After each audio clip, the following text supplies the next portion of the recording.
الحمد لله رب العالمين الرحمن الرحيم مالك يوم الدين إياك نعبد وإياك نستعين اهدنا الصراط المستقيم صراط الذين أنعمت عليهم غير المغضوب عليهم ولا الضالين.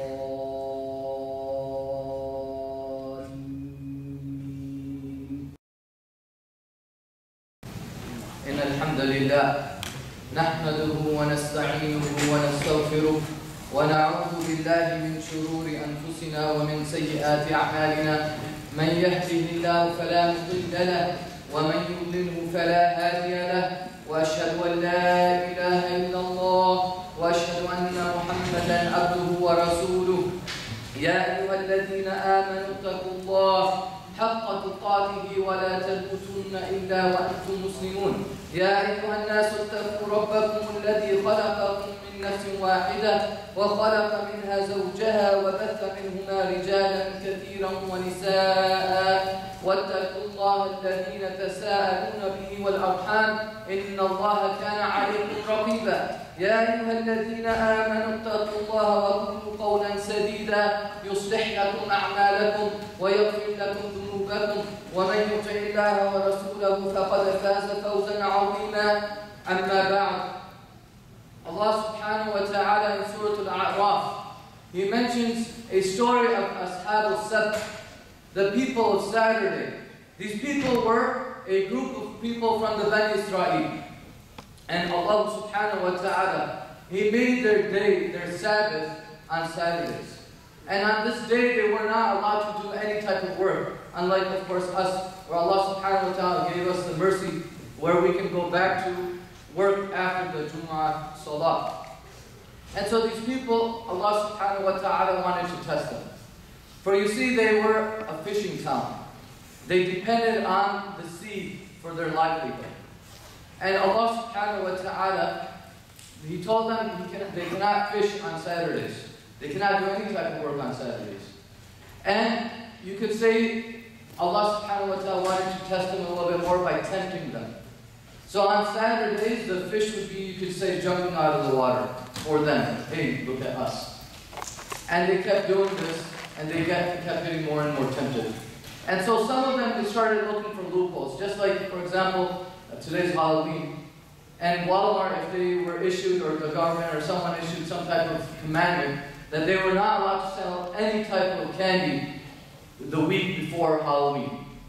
And so these people, they were looking for a loophole. And the fishermen, they decided to put out the nets on Friday night, and they wouldn't fish or do anything on Saturdays, and then on Sunday morning, they would just pick up the fish.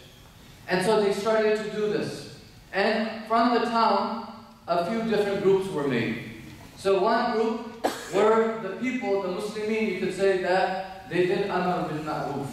And they said, hey, you know, these guys, they found a hila, they found a loophole, and you're doing something wrong. You're trying to deceive Allah subhanahu wa ta'ala, and you're only deceiving yourself. And so they told these people that to try to stop what they're doing. And there was another group of people.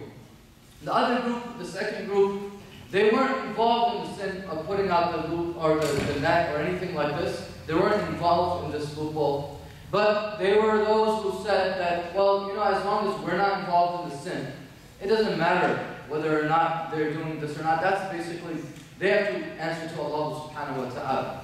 And so these groups were made. So one, we had the people who did Amr bil Ma'ruf. The other group that didn't do anything, they were like, you could say, bystanders. And the third group, the ones who were involved in the sin of putting out the net. And Allah subhanahu wa ta'ala mentions in Surah Al-A'raf about the story that one night or one day, Allah subhanahu wa ta'ala disfigured these people. And the only people who were saved from these groups were the people who did Amr bil Ma'ruf. They were called to the good. And so the other group, the group that was involved in the sin, they were turned into pigs. And the other group that were watching these people and not doing anything about it, these people were turned into apes. And this is how Allah subhanahu wa ta'ala dealt with these people. Now, one of the things is that we all have, inshallah, as Muslimin, we all have desire to do good. We want to do good for the community, we want to do good for all the people around us, the Muslims, the anyone around us. We want to be good, and we want to be good for ourselves as well. And one of the things that we have to realize is that we have to also encourage others to do good as well. It is not enough for us to be the ones who call to do good ourselves and not worry about the people around us. And also on the other side, if we desire to stay away from sins and fahisha and munkar and so on, then we also have to be those who call and try to help other people stay away from these sins as well. One of the honest realities that we have to realize is that Allah subhanahu wa ta'ala has made this a commandment, or this da'wah, this commandment of Allah subhanahu wa ta'ala. And one of the things that you'll realize is that the more you travel around the US, you'll see, and when you meet people, especially non-Muslims, the more and more you meet them, you realize they don't really know anything about Islam. And there's a funny story where there was a brother who set up a da'wah booth at one of the malls. And he had a huge banner, you could say, or poster saying free Quran. And an older, elderly woman came up to him and she said, "What did Quran do?" And he was surprised. He said, "What do you mean?" And she said, "Well, he's in jail. What did he do?" And so he said, "No, the Quran is the book of Allah." And he tried to explain Islam to her. There's a funny video on YouTube by Baba Ali. He's a very funny comedian from Southern California. And one of the things he did is he went around a city and he was asking random people questions about Islam. And you could, when you hear the responses to those questions, just basic things about what Muslims believe, you'll find it comical. And there's a huge number of people who still believe that Muslims believe in a moon god. There's people who believe that we worship a black box in the middle of the desert. And so how far from reality a lot of these misconceptions are. I was reading Surah Al-Baqarah recently, and one of the miracles of Allah subhanahu wa ta'ala as well that comes, because it comes right in the middle of the surah, right? Remember that we believe that the Quran is the speech, kalamullah, it's the speech of Allah subhanahu wa ta'ala. And one of these ayat, they come right in the middle, because that's amazing how Allah subhanahu wa ta'ala can do it, because only He can do this. And He says, وَكَذَلِكَ جَعَلْنَاكُمْ أُمَّةً وَسَطًا لِتَكُونُوا شُهَدَاءَ عَلَى النَّاسِ وَيَكُونَ الرَّسُولُ عَلَيْكُمْ شَهِيدًا. Allah subhanahu wa ta'ala says, right in it's 143, right? There's 286 ayat in the Quran. Right in the middle, Allah subhanahu wa ta'ala says, and He has made this basically, كَذَلِكَ جَعَلْنَاكُمْ, He has made you all ummah wasata, the middle ummah. And what are we the middle of? And the scholars, they explain, and the entire khutbah could be just talk about this verse alone. But one of the explanations that the scholars give us is that the previous ummah is the Bani Israel, right? The people of Musa alayhi salam, Moses. And then the Day of Judgment is, you could say, the next phase. And we are the ones who are in the middle. We are the last ummah, of course, that will be sent to mankind. So Allah subhanahu wa ta'ala, what does He say about this? These people, us, inshallah. He says, لِتَكُونُوا شُهَدَاءَ عَلَى النَّاسِ. These people, what were they?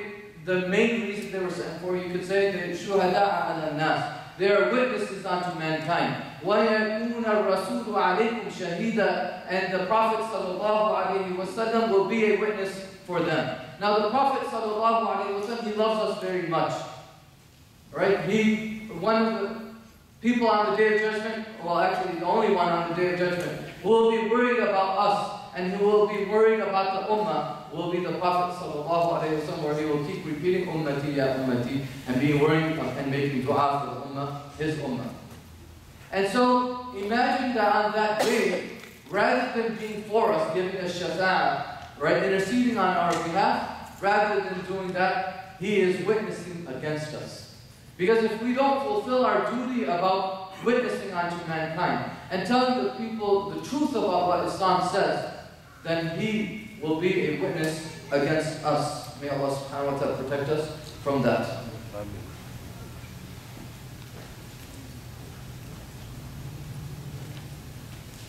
My topic today will be covering the importance of da'wah. Why is it so important or obligatory for Muslims to give da'wah? Now, some of the scholars they say it's farz ayn, meaning it is something obligatory on every single Muslim. And other scholars they say because of the ayah, وَلْتَكُنْ فِي أُمَّةٍ. So Allah subhanahu wa ta'ala says, from a group of the people, from the ummah, a group of the ummah, أُخْرِجَتْ لِلنَّاسِ, that they will come out. So some say it's called kifaya, that it has to be at least a small group of people in every single community who are doing some type of da'wah work for that community, for that Muslim community. Now a lot of you guys have came from work. And for work, when you go to work, you have IDs. And you also have, of course, job descriptions and you have different things. But one of the scholars he was explaining, he said, if you want to understand what our ID would say, or our description would say, Allah subhanahu wa ta'ala says for the Muslimin, كُنْتُمْ خَيْرَ أُمَّةٍ أُخْرِجَتْ لِلنَّاسِ تَأْمُرُونَ بِالْمَعْرُوفِ وَتَنْهَوْنَ عَنِ الْمُنكَرِ وَتُؤْمِنُونَ بِاللَّهِ. So Allah subhanahu wa ta'ala in the latter part of the ayah, He says that they are the ones who enjoin people to do good, and they forbid evil. And finally, تُؤْمِنُونَ بِاللَّهِ, they believe in Allah subhanahu wa ta'ala as their creator. Now, I can talk about a lot of the negative aspects of not giving da'wah. And I'll just mention one of them. And this is from a hadith of the Prophet sallallahu alaihi wasallam as well. He said in an authentic hadith that there was a town which was supposed to be destroyed. And the angels were sent to destroy this town, and they came down, and just as they were about to do this, they went back to Allah subhanahu wa ta'ala. And they said, Ya Allah, there is a man in this town, in this village, that worships you day and night. What should we do? Should we save this person first? Or what should we do? And Allah subhanahu wa ta'ala commanded them to destroy his house first. Why? Because he sees all the wrongs in society and doesn't do anything to change it. And so Allah subhanahu wa ta'ala sent those angels back to do this. And another part where he said, of course, the different hard times that will come on the ummah, right? Because of the lack of da'wah or the efforts out there. As we just heard about in the news, Masjid al-Aqsa being closed, right? A huge incident, a huge slap in the face. And so, as Muslimin, we need to be those who call other people to do good. But let's focus on some of the benefits of giving da'wah.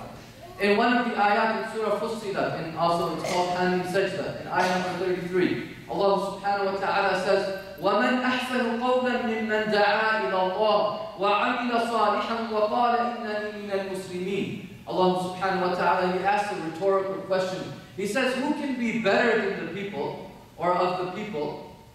وَمِنَ النَّاسِ قَوْلًا مِمَّنْ دَعَا إِلَى اللَّهِ, then the one who calls to Allah subhanahu wa ta'ala. And not only does he call to Allah subhanahu wa ta'ala, but he also does the amal salih. He does the righteous deeds himself as well. So he doesn't just tell others to do good, but he practices it himself. And finally, وَقَالَ إِنَّنِي مِنَ الْمُسْلِمِينَ, and they call themselves Muslims. And so that's a whole separate topic about the divisions and all these different things, the factions sometimes that happen within the Muslim community. But first and foremost, we are not any group, we are not any type of segment of the community. We are Muslims, Muslims who are the ones who submit to Allah subhanahu wa ta'ala. The second hadith, or second benefit of giving da'wah. We have the hadith of the Prophet sallallahu alaihi wasallam where he mentions, مَنْ دَلَّ عَلَى خَيْرٍ فَلَهُ مِثْلُ أَجْرِ فَاعِلِهِ, that whoever guides someone to something that is good, then Allah subhanahu wa ta'ala will give him a similar reward. Now we have Junaid Jamshed coming inshallah tomorrow, right? And many of you know his story from pop culture or pop music and all those things to something very, very different. And we know that Maulana Tariq Jamil, one of the great scholars of Pakistan, he was the one who helped him find his path or find his way. But do we know the name of the person who helped Maulana Tariq Jamil find his way? Right, when he was going to med school and so on, and he switched career paths and became an alim. Do we know those people like Imam Siraj Wahaj, all the famous orators, speakers, scholars that we have in the US and around the world? Do we know the people who gave them da'wah? For most of the time, we don't know them. And this is one of the beautiful things that the person, inshallah, out of their sincerity, they gave the message, and for thousands and thousands of people, whoever Yusuf Estes or Imam Suhaib or Yasir Qadi, all these different people that they're benefiting others with, this person we don't know about. This person who did it in secret, this person is getting, inshallah, all the rewards for these actions. Now, my dad, he's really into the stock market. And I know Walmart is, the headquarters is in Arkansas, of all places. But one of the things that's interesting, the best investment that you can make in this dunya, okay, worldly sense, is a company if you invest low and it multiplies. Right now, the stock's at about $72, and who knows how many times it's split and so on. But it started off in the mid-'80s, around $2 to $3, $5, right? And this is what investment really is. And for us, the real investment is, inshallah, trying to call others to do good so that we can try to benefit from this, inshallah, for time to come. Now, we all love the Prophet sallallahu alaihi wasallam. We all try to follow his sunnah. But one of the greatest sunnahs that are being neglected is calling others to do good. And we see in an ayah, in Surah Al-Kahf, the ayah that we should recite or try to recite every single Friday, where Allah subhanahu wa ta'ala mentions in ayah number 6, He says, فَلَعَلَّكَ بَاخِعٌ نَفْسَكَ, that are you going to kill yourself? Basically, he was so worried, he was so worried about the people and chasing after them, making sure that they understand Islam and so on, that Allah subhanahu wa ta'ala, our Creator, He said about the Prophet sallallahu alaihi wasallam, are you going to kill yourself for doing this? Basically, are you going to kill yourself chasing these people and being so distressed when they didn't accept the message or wouldn't heed the advice of the Prophet sallallahu alaihi wasallam? Now, we have so many different, any kid, any child, and any adult, of course, can tell you of all the different hardships that the Prophet ﷺ had went through, okay, in his lifetime. And the Sahaba and the Tabi'een and so on. But one of the things that we have to realize is that the time is right for da'wah in America.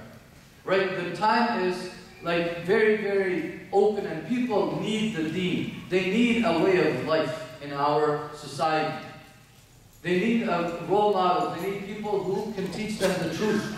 And it's very, very easy for us. And I've had several instances, and I'm sure many of you as well, that people, they would come in the masjid office, or they would come into the school building, or in other places, our institutions, and they would just say, tell me about Islam. And after 5-10 minutes of explaining the basic fundamentals of Islam, they would say that I'd like to become Muslim. How can I become Muslim? And I would teach them Shahada, or we would teach them Shahada, right? And we would teach them or give them some pamphlets and different basic information about Islam. So the time is right. People need Islam. How many people have we heard of? How many people that are sitting here that they just read the Quran on their own?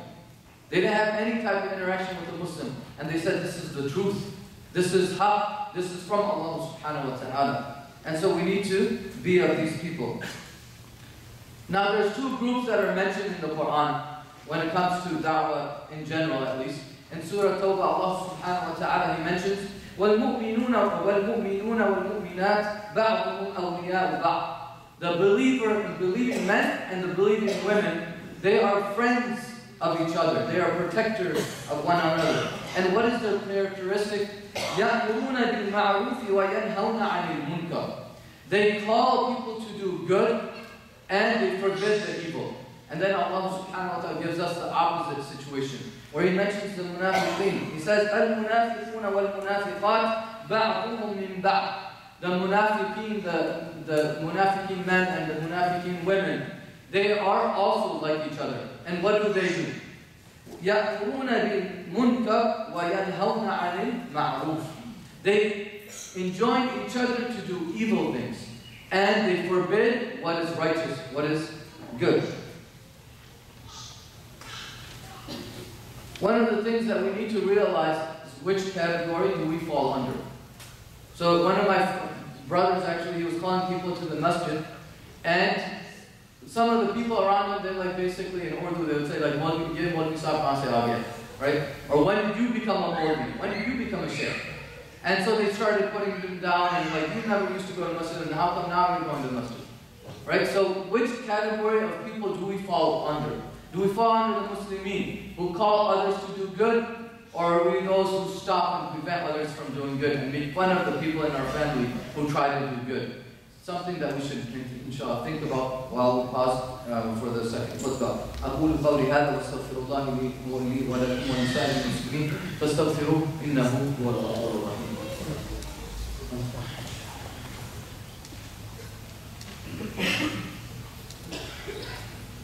بسم الله والحمد لله والصلاة والسلام على رسول الله صلى الله عليه وسلم.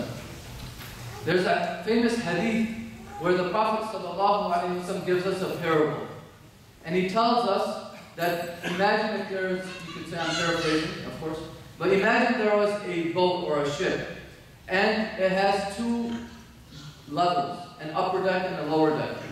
And the people in the lower deck, when they needed to get water, okay, or they need something, they have to go upstairs. Basically, they have to bother the people in the upper deck, they have to get the water and so on, come all the way down, and so on, and they keep doing this. Until a group of geniuses, okay, thought that they could make some holes in the bottom of the ship. And when they do that, they'll be able to get the water easier. Now, if the people on the upper deck didn't do anything about this situation, what would happen? Of course, everyone would drown. And now, of course, as Muslims, we don't think we are better than anyone else. We never think that because we're practicing and we try to pray our, salah, and we try to wear the hijab, and we try to, inshallah, have a beard, and all these different things that Muslims should try to do. We don't try to think of ourselves as better than anyone else. However, we need to remind other people, or the entire ummah, you could say, will sing. Now, one of my teachers, he said, Wasim, and may Allah subhanahu wa ta'ala have mercy on him, he was from Chicago and he passed away some years back. He says, Wasim, remember the 3 C's of da'wah. He said, make sure that you try to convey the message, don't convince, don't convert. So it is our responsibility as Muslimin to convey the message. The hidayah is in the hands of Allah subhanahu wa ta'ala. And the scholars, they actually give us 2 types of hidayah, 2 types of guidance. We have hidayatul bayan, the speech. Okay, when we're giving speech, this is a form of guidance. And then hidayatul tawfiq or irshad. And Allah subhanahu wa ta'ala is the one who is in control of that. And so this is one of the things that we need to realize, that we only convey the message. We are the ones who remind other people, but let's not take it too much to heart, because the guidance is, of course, in the hands of Allah subhanahu wa ta'ala. As he says, فَذَكِّرْ إِنَّمَا أَنْتَ مُذَكِّرْ. Right? So just warn the people, give reminder, because you are only a preacher. You have no control over people and their hearts. Now, one of the misconceptions that a lot of Muslims have is that da'wah means to get up and give a khutbah. Or da'wah means to have a huge booth and like posters and different things at the mall. Or to have an open house. And usually they think of da'wah as being something that involves a lot of public speaking. But there's many, many subtle ways that we can give da'wah. And I wanted to share some of those ways with you before I end the khutbah. So Allah subhanahu wa ta'ala in Surah Al-Nahl, in ayah number 125, He mentions, "Ud'u ila sabili rabbika bil hikmah." Call others to do good, okay, or to the way of Allah subhanahu wa ta'ala. So call on to the way of your Lord, bil hikmah, with wisdom. And so some things really quickly, inshallah, that I can share, or some practical tips, because I'm a teacher and I'd like to share some practical things that we can take home and try to practice them, inshallah, even tonight with our families and with the people around us. First thing we can try to do is give gifts to each other. As we know, the Prophet ﷺ told us that gifts, they increase love between one another. And so not just adla badla, alright, adla, I don't know Urdu too well, but basically that we get something from someone and then we give something similar in back, right? So not something like that. However, we want to be someone who gives something sincerely for Allah subhanahu wa ta'ala. We give it to family, relatives, maybe neighbors, other people to give a gift, right? When's the last time we took a trip to our neighbor and we gave them maybe one of our pakoras or samosas or something like that, some type of dish of ours, right? Maybe not too hot, of course. And so this is one of the things that we can do, to share maybe some food with them, and then also give them a small message, maybe a CD or something like that. One of the things that we did as a family, we called it Da'wah to 40 Neighbors Project.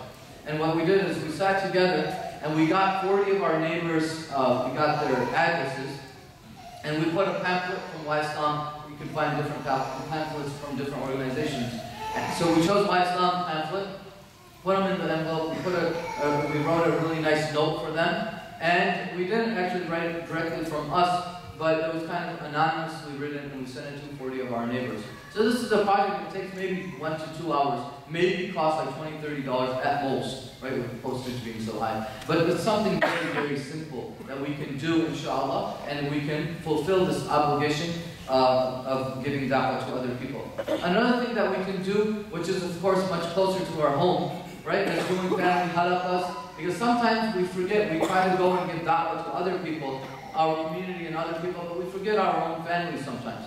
So one of the things that, alhamdulillah, I was able to do is we do family meetings every week, and some of you guys probably do this as well. There's an interesting article, it was called Zen Family Meetings, which was kind of interesting, but it tells you exactly how you can break down this family meeting. So what we do, I have younger kids, so we sit and we have a short halaqah. One of the things we watch is like Quran Weekly, we watch different videos and so on. And then we sit together and we discuss it with our family, we add them, and we sometimes have them do skits, we do different things like that. Then my wife, or we'll bake some cookies, we'll do something fun for them, and then we'll play tag around the house, right? And then we plan what we're going to do that week, something fun for them, something Islamic, and also something beneficial that they can learn from.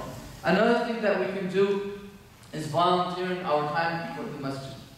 We can come to the masjid. A lot of us, of course, we try to come to pray, but we're all good at something. Some of us are IT professionals, some of us health, some of us whatever it may be. Every one of us, Allah subhanahu wa ta'ala has given us a certain skill set. So one of the things that we can do is come to the masjid and try to offer our services and volunteer in whatever capacity that would benefit the Muslimin around and the non-Muslims around our community. And lastly, I'd like you to make an appeal that we have so many programs this weekend, inshallah. We have a really great night tonight, inshallah, family night. We have different programs throughout the weekend and a fundraising dinner tomorrow, of course. I'd like you to, each of you, there are many Muslims who didn't come today for the khutbah. There's many families who didn't come. And so one of the things that you can do, inshallah, and this hadith, of course, we mentioned in the first khutbah, man dalla ala khayrin, that when you call someone to do something good, you'll get the same reward, is that you tell others to come to the family night, to tell others to come to the different programs, inshallah, this weekend and other weekends, of course, the ones that you have throughout the time. May Allah subhanahu wa ta'ala give us the tawfiq and understanding. Inna Allah wa malaikatahu yusalluna ala al-nabi. Ya ayyuha alladhina amanu sallu alayhi wa sallimu taslima. Allahumma salli ala Muhammad wa ala ali Muhammad kama sallaita ala Ibrahim fil alamin innaka Hamidum Majid. Rabbana atina fid dunya hasanah wa fil akhirati hasanah wa qina adhaban nar. Aqim as-salat.